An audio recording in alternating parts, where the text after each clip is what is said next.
Alda.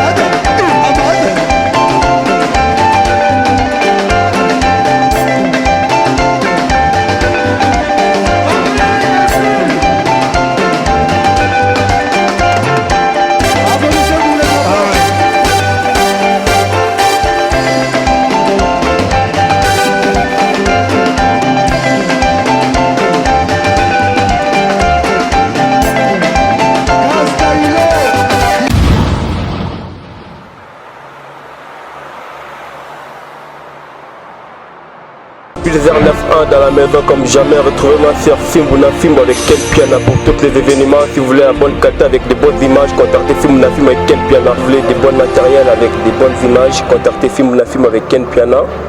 Mariage, anniversaire, soirée privée, contrat publicitaire, clip.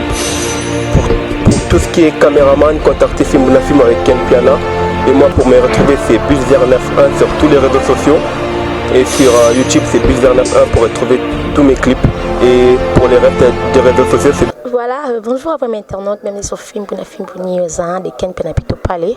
C'est bien mon l'orage, bébé goût de la presse congolaise. Quand nous savons vous informer, c'est notre devoir. En tout cas, nous avons nos informations autrement, comme je dis.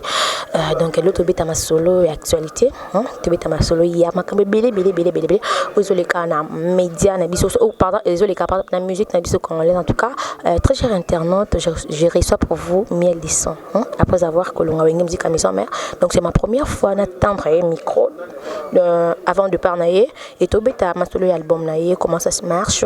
Et après tout le bateau ma solo. En tout cas, je ne peux pas dire un bonjour à mon invité comme ça, sans dire bonjour à celui qu'on appelle Rocard Messi, le mignon depuis Mulhouse. Maurice Dianda Juif Noir, il y a Willing Chen, Koda Moka, Papa Social, en tout cas, on est ensemble. Il y a Jimmy Bella aussi, Pauline Mumba, en tout cas, tout ça vraiment ensemble.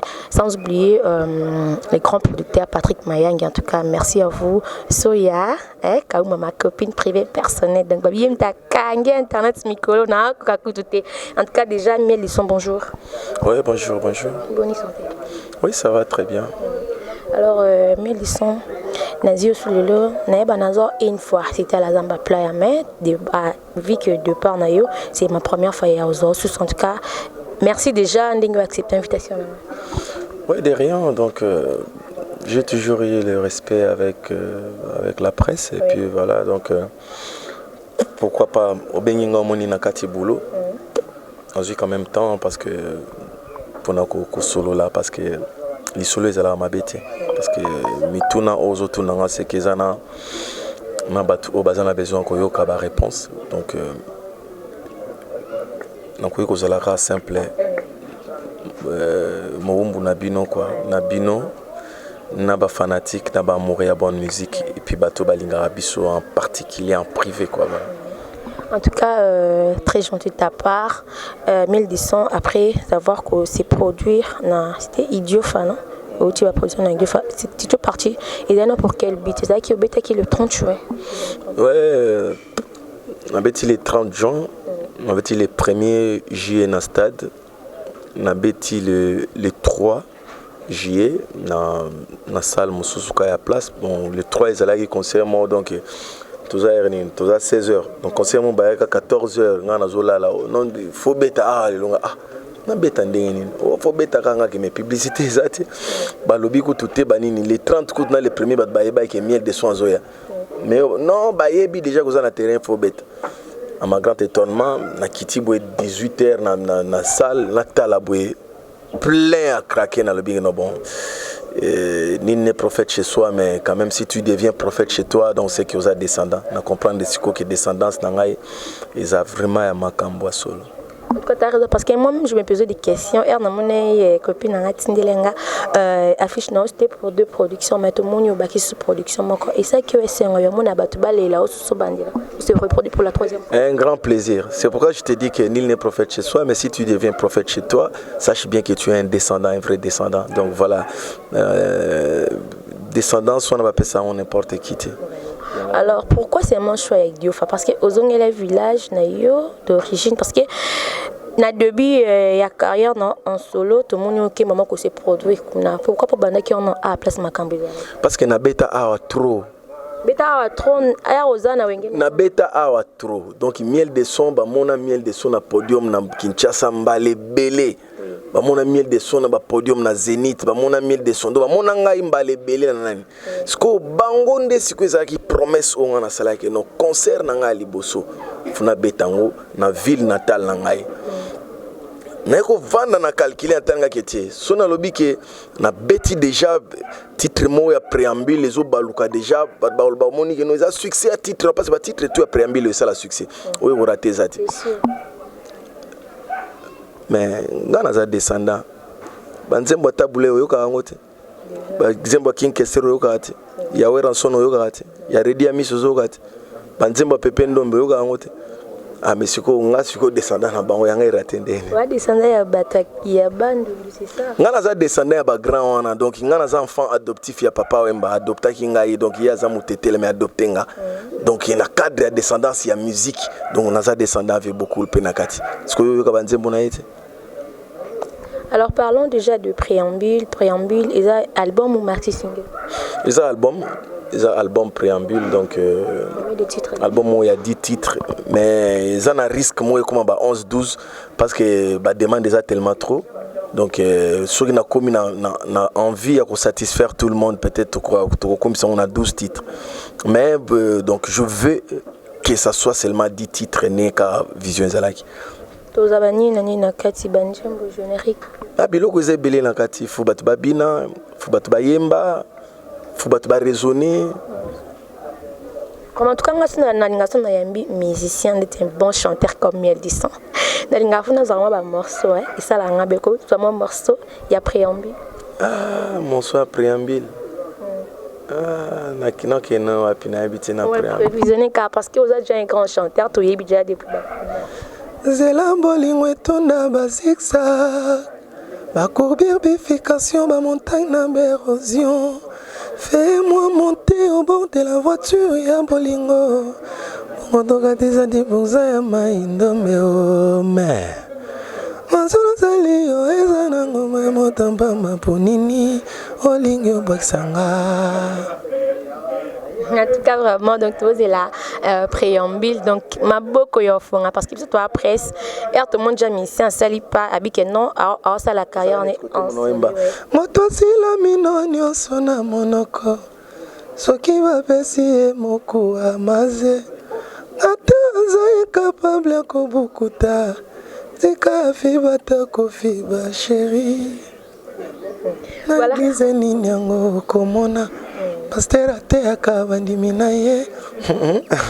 je me pose cette question, Ahmed Disson, aux agents a belle voix, mais pourquoi on a moins pressé? Pressé par rapport à quoi? Par rapport que non, aux déjà artistes, et puis voilà, fait que ça, non, moi, aux déjà tant oui, aux déjà combien d'années? Yo, ça combien d'années na presse? Non, tu n'as question. T'es na tuni kakat. Exactement solo là, parce que on est na li solo. On est na li solo. Yo seulement combien d'années na presse? Ce que j'ai répété moi ya tuna, alors répondre na. Nazo tuna.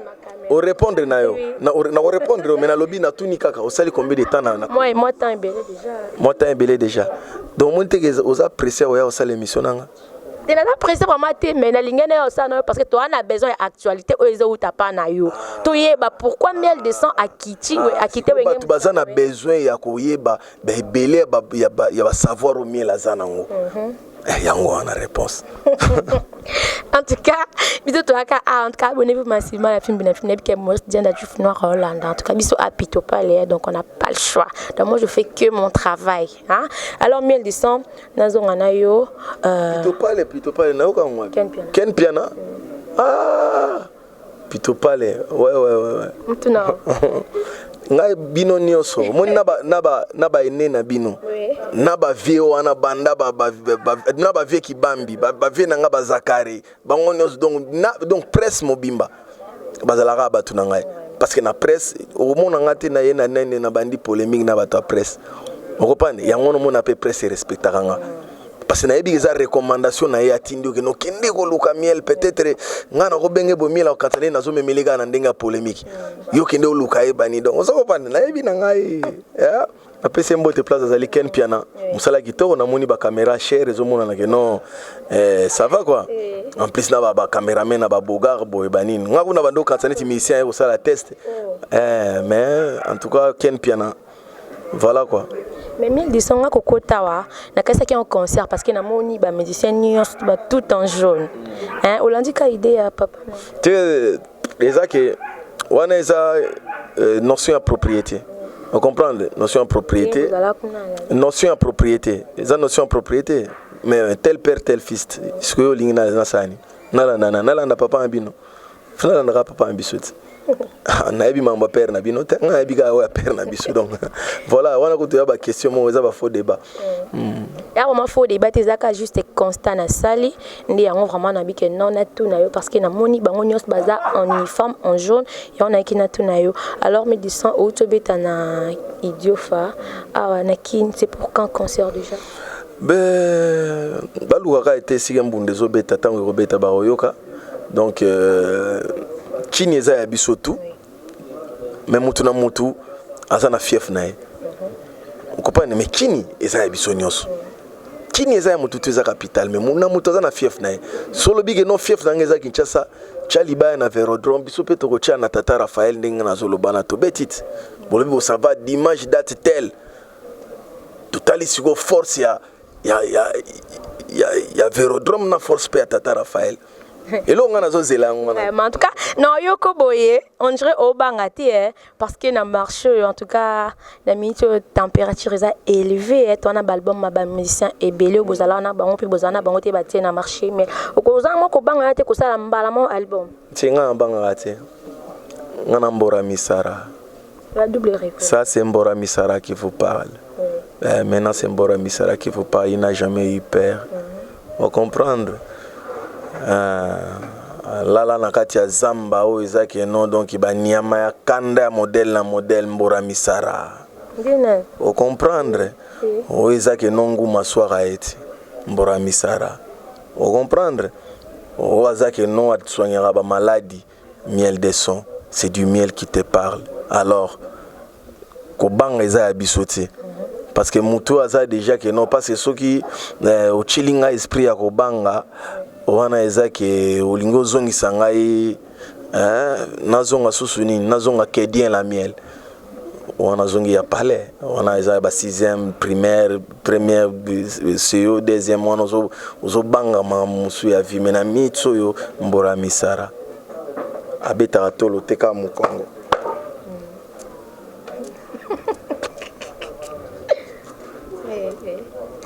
Voilà, donc il y avait Betato, le TKM, bah si n'y a pas la canne, bah moi kala double revolver. Mais yango kende wapi, kende wapi. Vraiment, alors miel de sang, préambule, tous on a ce qu'on a quatre albums. Pourquoi préambule? Pourquoi préambule? Parce que c'est le début. Donc tout ce que oh nous sommes na sala bat bachango netika ezala batala bachango na sima ba mona mamusu na koko sa ela bango. Parce que siko ne nazo bimisa siko vrai miel. Vous entendez vrai miel. Donc tellement banzoi déjà baziping de naza boye. Est-ce que yoko cha loboko ozwa o to benga ke no mokonzi ya banzoi na katikati ya banzoi ba reçoit yo mabe o bima vivante. Donc c'est comme miel. Yeyo Mbora Misara. En parlant de préambule, est-ce que vous avez featuring mon seul na ba musicien ou rassemble par exemple papa chéri ba misa bazé belé na ba grand nan? Oui, Nzembo les rois de la forêt Zali. J'attends parce que il m'a promis à Jakuchanga coup de pouce. Donc Nzembo on est très belle chanson, belle mélodie moko na sala. Photo il m'a donc voilà quoi. Yom to kende verrier parce que tout le monde a herbe à départ ezala quand je mbutu na sima départ wana mais yo na oyo kayo bino ozana featuring na yi. OK yom to kende verrier ou comment? mais bakendaka vers mokolo bakendaka vers mokolo il y a problème ta. Alors le mien de santo koyeba relation nous en a ba musicien minum susu oya et ma génération par exemple. De très bonnes relations sauf avec des impolis. Ceux qui na monika ont commis très impolis bieba na ligne nga osuti. Donc comme par exemple ba grand na linga bato ba manka mikolo te. Parce que au manquer mokolo, au manquer te so sali bonne musique aux la bonne musique. Au manquer te so sali faux musique aux la fondoule. Donc à quoi bon il faut qu'on manquer pendant au lukani buzz, kulukani et puis banana e ba vendre bazotala yo. Yo pe ozobotat. Et so ba bando finga pe banana pe bazotala. Donc tu vois biso mo ba artiste biso ba éducation banana biso père mon moi nazotala que non ah bon.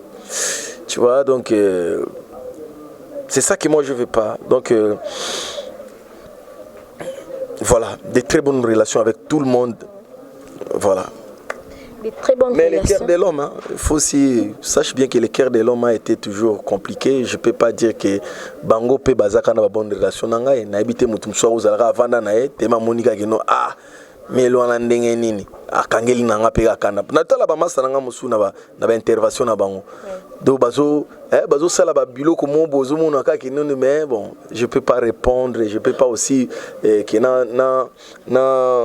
na se focaliser na yango donc ça va me détruire na tala ma mususu donc na otiki la mutu asala ba amusement na ye peut-être ça moi comédie donc sur l'andiango donc mais ce sont mes frères, ce sont mes collègues, ce sont des Congolais comme on dit bisuneuse toza bana mboka moko pourquoi que na kangela batumite manaza ouvert na mututu et moi je fais mon travail voilà sauf des impolis ndem tolingi mutusu oza impoli na olingote parce que baloba so sali camarade qui camarade na mutu aza impoli jour au fingelo ko to papa na nanda ko to maman na yo tu vois donc il faut éviter pour sinon te ben insulte toi ne ko ya donc oyaki ne nanda ko boya mo à dîner bova na table donc a éviter que père na bino aza un peu moins maniaque to maman na bino banimbala mo ya manquer respect mo te soni au salon na bande ko no jour de ozopan parce que ba impoli batika bango libanda mais ceux qui ont na nzela pourquoi pas ce sont des frères et tout okumbela bien mais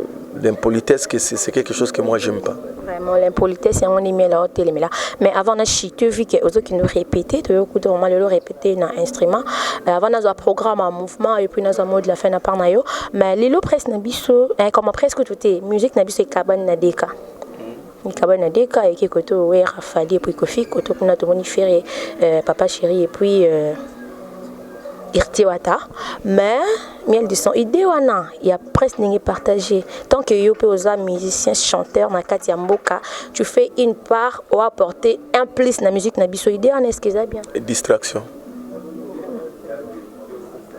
ça par rapport mais ça distraction tout ça sont des distractions le Congo n'a plus besoin de ça même notre culture n'a même pas besoin de ça tu vois. On a besoin d'autre chose, de voir autre chose. Donc, vision, il faut ça. Donc, ma grand frère, ma papa, ma frère, ma ndeko, ma collègue, mais ça distraction. Alors, mieux ça même na côté na binopé, hein, ma chroniqueur, distraction. Les lobos commis na pudeur, hein.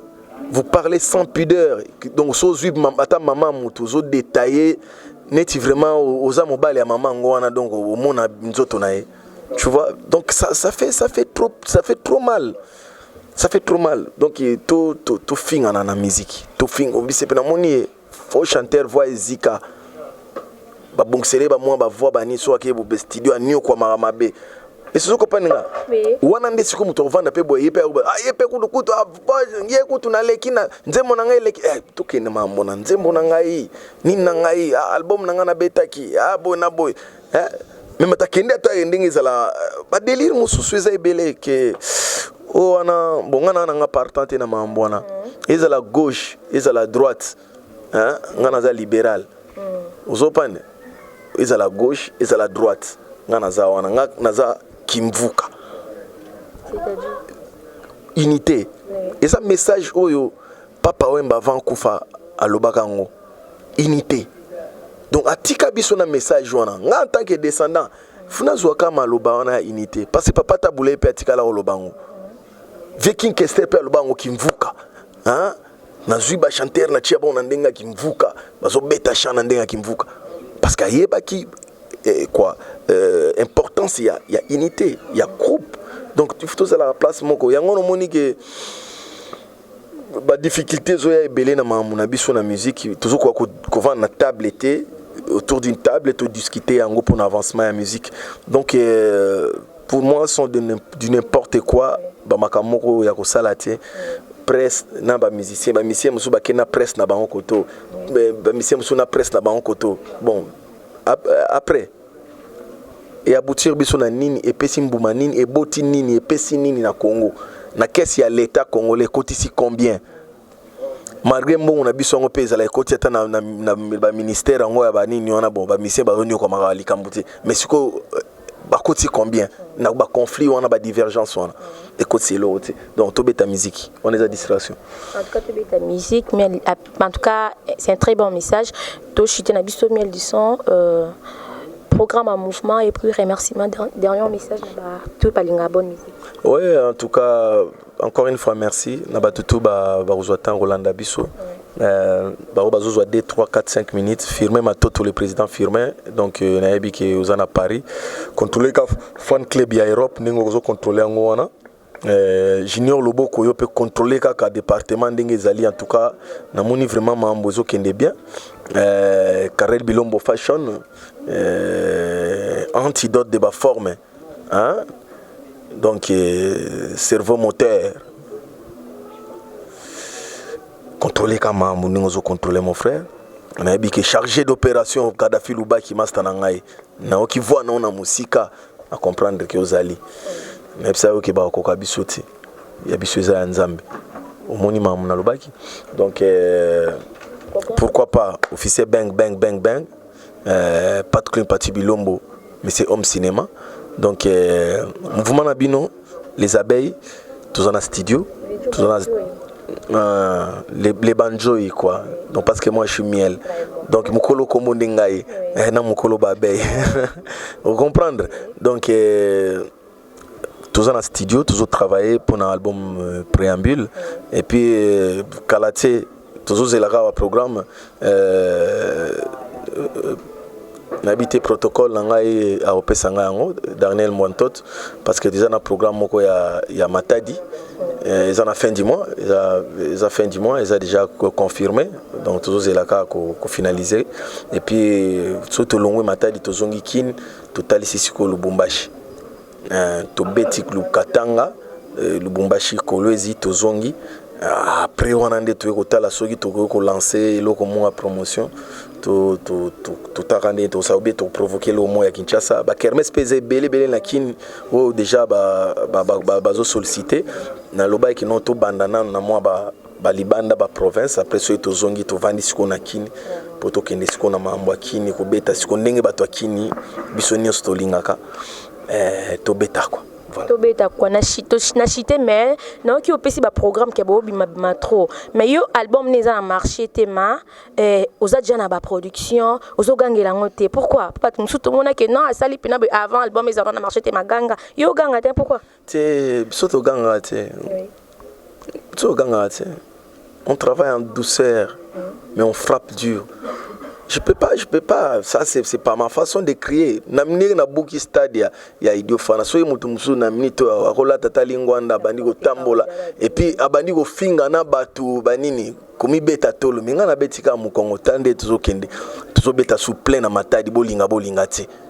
Yo tembe na ngai tembe kaka na ba épreuve ngana za na ngo liboso na cheli yango tembe.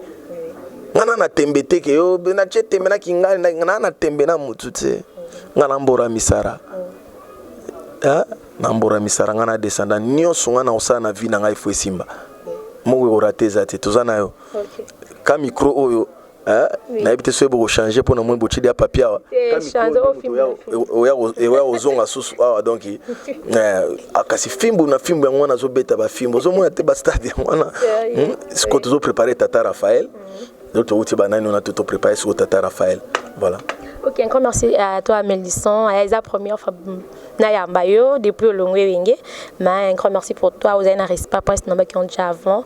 En tout cas, merci déjà à Mélisson. Parce que tu as la préambule. En tout cas, tu as beaucoup de fondaments. Tu as la caméra. Lié à répéter pour nous déjà.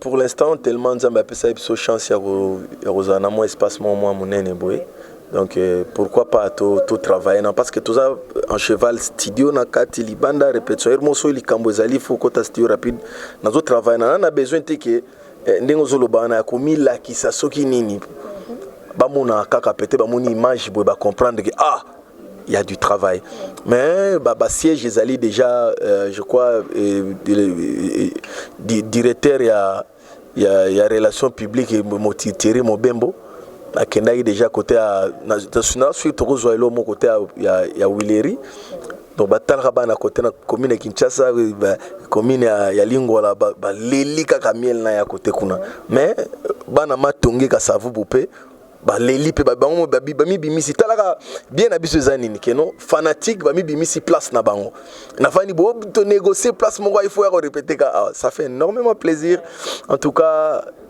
moi je vous porte dans mon cœur. Vous êtes là. Et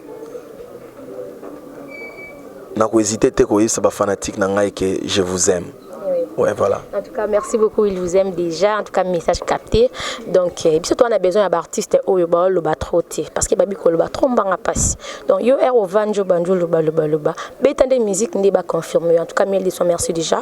Un grand merci à abonner tout à film news. En tout cas, abonnez-vous massivement sur film news.